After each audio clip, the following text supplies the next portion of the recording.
আসসালামু আলাইকুম guys. 28শে October রোজ মঙ্গলবার বরিশাল জেলার বানারীপাড়া উপজেলার ৪ নং চাখার ইউনিয়নের দড়িকর গ্রামের সর্দার বাড়িতে ঘটে গেল এক মর্মান্তিক দুর্ঘটনা। স্থানীয়দের মাধ্যমে আমরা জানতে পারলাম তখন সময়টি ছিল সন্ধ্যা ৭টা ৩০ মিনিট। কিভাবে এই অগ্নিকাণ্ডটি ঘটল আমরা তাদের মাধ্যমে জানতে পারলাম। ওই দিন দুপুরবেলা বাড়িতে থাকা লোকজন তারা দুপুরের খাবার শেষ করে তাদের স্বজনদের বাড়িতে বেড়াতে যায়।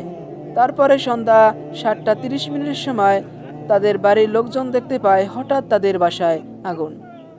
তারপরে বিষয়টি চারদিকে জানাজানি হলে স্থানীয়রা দ্রুত ছুটে চলে আসে।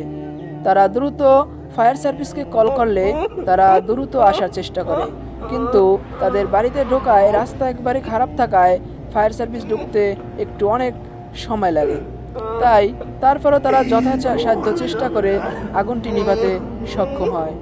স্থানীয়রা জানান এখানে প্রায় ৩ থেকে ৪ হাজার লোক ছুটে আসে। পুরা রাস্তায় যানবাহনে একবারে ভরে যায়। তারপরও আগুন নিভাতে অনেকটাই সক্ষম হয়েছিল।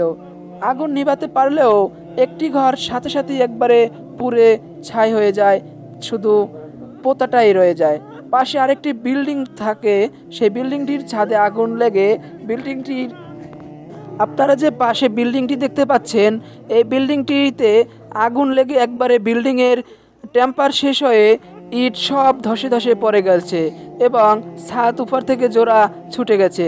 এবং আপনারা যে দেখতে পাচ্ছেন পাশে আরেকটি কাঠের ঘর রয়েছে, এই ঘরটিতে আগুন লেগে ভিতরে সবগুলো পুড়ে ছাই হয়ে গেলেও ঘরটি কিন্তু এখনও খাড়া রয়েছে, যে কোনো সময় ঘরটি পড়ে যেতে পারে। আর পাশে যে আমরা এই ঘরটিতে দাঁড়ানো আছি, এখানে একবারে কিছুই নেই। ফ্রিজে রাখা ছিল বিভিন্ন ধরনের মাছ মাংস, সেগুলো একবারে পুড়ে ছাই হয়ে গেছে। আশ্চর্যজনক একটি বিষয়, আপনারা দেখলে অবাক হবেন। সব কিছু পুড়ে ছাই হয়ে গেলেও কিন্তু আমরা দেখতে পাচ্ছি আল্লাহ তাআলার একমাত্র কোরআনের বাণী একটি অক্ষরও কিন্তু পড়ল না।